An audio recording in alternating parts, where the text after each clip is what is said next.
Since 2017, Qatar has been subject to a boycott by Saudi Arabia, the UAE, Bahrain, and Egypt, the so-called Arab Quartet, creating a deep rift in a region already beset by civil wars and insurgencies. 2 years into the blockade in Qatar is stronger and more resilient than ever. Qatar has demonstrated an impressive ability to turn the crisis into an opportunity in terms of improving food security, social cohesion, and economic sustainability, including adapting fiscal policies that helped its currency weather the blockade. However, a much less recognized geopolitical silver lining is that the crisis has inadvertently helped Qatar keep out of some of the most damaging policies in the Middle East and, in this way, has paved the way for the country to make a regional comeback. Qatar was happy to be out of Yemen. Firstly, as soon as the blockade started, Qatar was thrown out of the alliance waging war in Yemen, which the Qataris joined reluctantly, largely to please the Saudis. Another year of war in Yemen has only involved more death and misery, with Saudi's other blockade bringing the country with its 28 million people to a massive humanitarian catastrophe. Serendipitously, Qatar was extricated from the negative reputational fallout suffered by Saudi and the UAE. This was Doha's first strategic win in the eyes of a global media and civil society increasingly alarmed at the horrors unfolding in Yemen. Moreover, with cracks rapidly developing in the Saudi-UAE alliance as a result of having diverging designs for Yemen's future, Qatar has come out as a more trustworthy party that harbors no preconceived ideas about Yemen's territorial integrity.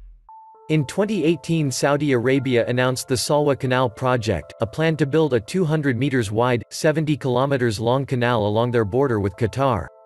This will turn Qatar into an island. Welcome to the Atlantis Report. The International Monetary Fund says Qatar's economy is expected to grow despite the Gulf nation being under an economic blockade for 2 years now. Qatar is the richest country in terms of GDP per capita compared with Dubai. In the UAE, they understood early that they couldn't rely solely on oil and gas, so they invested in creating an image of where East meets West, a place for business and tourism. In order to do that, Dubai sold its soul a bit, becoming known as a party destination where girls can wear skimpy clothes, and boozy brunches are the norm. In Qatar, they still rely almost completely on oil and gas. They stick pretty closely to their conservative Islamic roots, so there is very little going on in terms of a social scene and little for tourists to see and do. They also lag behind in terms of infrastructure. It is very little in terms of public transport. The World Cup is an attempt to change their image, but with all the controversy around it, it's not going well. The Qatar World Cup 2022 stadiums and infrastructure are being built by Nepalese immigrants employed in Qatar's construction industry who work for little or no pay. Qatar hosts 11,000 American troops at Al Udeid Air Base, the largest U.S. military base in the Middle East. And it recently broke ground on the base's expansion. In the words of Defense Secretary James Mattis, the U.S. enjoys a long-standing defense relationship with Qatar, a strong and valued military partner.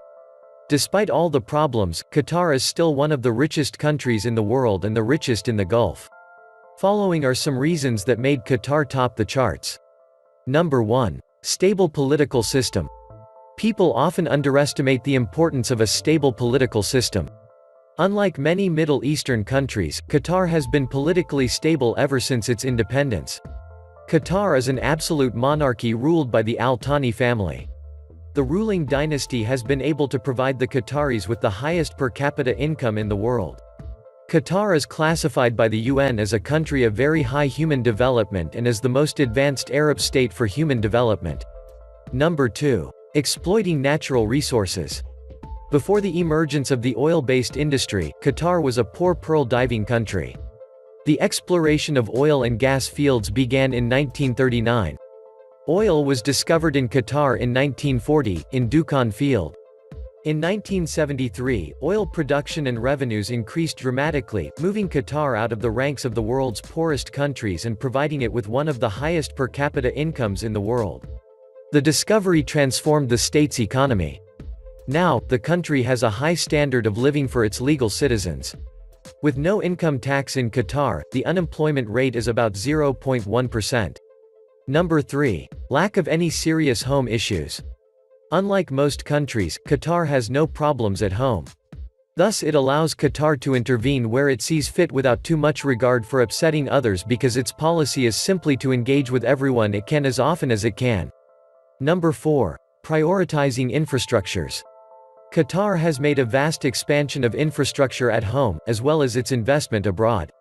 The government has allocated 40% of its budget to infrastructure projects, including $11 billion on a new international airport, $5.5 billion on a deepwater seaport and $1 billion for a transport corridor in the capital, Doha. It will spend $20 billion on roads. The country's sovereign wealth fund, estimated to have assets worth around $70 billion, has poured more than $20 billion in recent years into stakes in German carmakers Porsche and Volkswagen, Agricultural Bank of China, Santander Brazil, Spain's Iberdrola and German builder Hochtief. Its ambitions extend into the realm of sport. Qatar won the right to host the 2022 Soccer World Cup. It spent $2.8 billion on hosting the 2006 Asian Games. And here is how Qatar became so rich so fast. In 1939, oil was discovered in the tragedy. Due to World War II, the growth in the field was slow until 1949. While oil exploration was important, but it was nothing compared to the natural gas reserves found after 30 years. In 1951, Qatar produced 46,500 barrels of oil per day, which was $4.2 million in revenue. Due to the discovery and development of oil fields, oil production increased by 233,000 barrels per day. New revenue from oil exports filled the pocket of the ruling family, and Qatar started the process of slow modernization. The country's first school, hospital, power plant, desalination plant, and telephone exchange all opened in the 1950s. During the 1960s, oil revenues continued to rise because the Al Thani family strengthened their hold on power by establishing relatives on higher government posts. Extraordinary allowances were given to all Al Thani family members. Qatar announced its independence in 1971 after Great Britain announced the removal of all its military obligations in the east of the Suez Canal. On February 22, 1972, Khalifa bin Hamad removed his father, Emir Ahmad bin Ali, who was hunting with his hawks in Iran.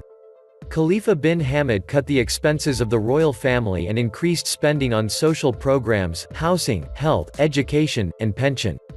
In 1971, the world's largest natural gas field, South Pars, North Dome Gas Condensate Area, was discovered on the coast of Qatar. At that time, the production of petroleum was going on very high, so this area was not developed. Qatar will definitely say thanks for the northern region. Now Qatar has the largest natural gas reserves in the world after Russia and Iran. Qatar's stock is approximately 896 trillion cubic feet. In the 1980s, due to the decline in oil prices, due to a lack of oil revenues, the Qatari economy stagnated. The crisis prompted Qatar to eventually develop the North Field in 1989, although production was slow. By 1995, the situation in Qatar had not improved. Sheikh Hamad bin Khalifa Al Thani took over the bloodless coup with Emir Khalifa bin Hamad. Sheikh Hamad fixed a new direction for the country. Sheikh Hamad's first move was to track the development of the North Dome area rapidly. Production grew, and Qatar started exporting liquid natural gas for the first time. In order to accommodate increased production and demand, Qatar started building new liquid natural gas plants. In the last 15 years, 14 liquid natural gas plants have been made in partnership with international oil companies. In the late 1990s, Qatar entered the production sharing agreement with several international oil companies. New companies started using horizontal drilling methods to stop the fall in oil production. As part of Qatar's partnership with Musk Oil, the world's longest horizontal well became. In 1996, Qatar built a large, billions of dollars of Al Udeid Air Base, which served as a logistics and command facility for the American military. Partnering with the U.S. Army has given Qatar an unprecedented level of security. In 1997, Qatar started long-term settlements to provide a large amount of natural gas to Spain and Japan. Over time, Qatar provided more variety to its customers. Qatar's GDP has skyrocketed over the last 15 years due to stable oil production and high natural gas production. To avoid the dreaded resource curse, Qatar has taken measures to diversify its economy. In 1998, the government constructed Education City, a large complex that supports 6 American and 2 European universities as well as research centers. Qatar has raised the sovereign wealth of $170 billion due to revenues from oil and natural gas. It has started investing like a hedge fund. In 2003, Qatar established the Qatar Investment Authority (QIA) to reorganize oil and gas earnings in other income streams. QIA has made huge investments in the majority stake in Barclays Bank, Credit Suisse, Harrods, Porsche, Volkswagen, and Paris Saint-Germain football team. Qatar has become one of the largest holders of real estate in London through QIA. Qatar has a large part of Western Europe's largest skyscraper, as well as Canary Wharf and other parts of the city. Qatar's financial center was built in 2005 to develop Qatar's financial services industry. The country believes that it can become a major financial center for the Gulf states due to its relative stability and large base of capital. Thanks to the North Field, Qatar has the largest natural gas reserves in the world after Russia and Iran. Qatar's reserves are estimated to be 896 trillion cubic feet. The crash of oil prices in the 1980s, along with the emir siphoning off oil revenues, stalled the Qatari economy. The crisis led Qatar finally to develop the North Field in 1989, though even then, production was slow. By 1995, the situation in Qatar had not improved. Sheikh Hamad bin Khalifa Al Thani took the throne in a bloodless coup from Emir Khalifa bin Hamad, while the emir was in Switzerland. Sheikh Hamad set a whole new direction for the country. One of Sheikh Hamad's first moves was to fast-track the development of the North Dome field. Production was ramped up, and Qatar began exporting liquid natural gas for the first time. To accommodate increased production and demand, Qatar began building new liquid natural gas plants. Over the past 15 years, 14 liquid natural gas plants have been built in partnership with international oil companies. In 1997, Qatar began long-term agreements to provide massive amounts of natural gas to Spain and Japan. Over time, Qatar further diversified its clients. Qatar's GDP has skyrocketed over the past 15 years, thanks to steady oil production and high natural gas production. Hoping to avoid the dreaded resource curse, Qatar has taken measures to diversify its economy. In 1998, the government built Education City, a massive campus that supports 6 American and 2 European universities, as well as research centers. In 2006, Qatar passed Indonesia to become the largest exporter of liquid natural gas in the world, with revenues from oil and natural gas amounting to 60% of Qatar's GDP. But more competition was coming, with liquid natural gas production booming in places including the US and Australia. The skyline has changed dramatically in recent years. With a total landmass of 11,580 square kilometers, Qatar is a very small independent nation, which is fully covered by deserts and is situated in the center of the entire Middle East. And, until lesser than a century ago, it was one of the poorest nations in the entire region. It was sparsely populated because of the inhospitable desert lands where the temperature in summers would climb up to over 50 degrees Celsius. Also, back then, it used to be a colony of the United Kingdom. The primary sources of income for this tiny nation used to be its dwindling fishing industry, and extraction of pearls out of the ocean. The days were not very good. However, then in 1938, its first oil field was discovered, and things began to change but only to a minimal extent. This was so because the oil reserves were not humongous enough to change the prospects of the country. Then, in 1970 something big happened. Oil major, Shell had discovered the world's third largest gas field, the Northern Fields in Qatar. However, back then, the only means to transport gas was through pipelines. The problem with that was this. Every place where there was significant demand for natural gas, was just too far off Qatar, and to lay pipelines to those places would have been an enviable and very costly affair. This wasn't something that the British back then was open to spending on one of its tiniest colony. However, when Qatar gained independence in 1971, the new emir had already realized that the only way he could have changed the fortunes for Qatar and its people was by means of trading the natural gas.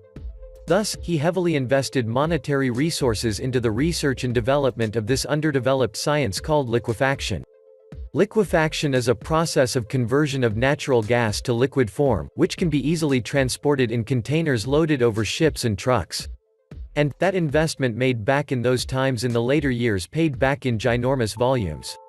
Within a very short span, Qatar began to export natural gas to nations spanning all across the globe, earning back humongous petrodollars, dollars earned by means of oil and gas trade. And that was how Qatar transformed its fate, from a poor desert nation dependent on failing fishing industry and pearl extraction to a super-rich country with booming infrastructural development and radically improving lifestyle, which was also depicted in the marvelous GDP growth rates. Qatar formed a sovereign wealth fund to invest its fortunes across the globe in diversified sectors strategically. The body was called the Qatar Investment Authority, QIA. And QIA did such a wonderful job at choosing the right assets to invest in, that today its net worth is over $335 billion. That's a mind-boggling figure, making it the 11th biggest sovereign wealth fund in the entire world. And that's the wealth of a nation with a population of just over 2.5 million, among who Qatari people account for just about 300,000 people.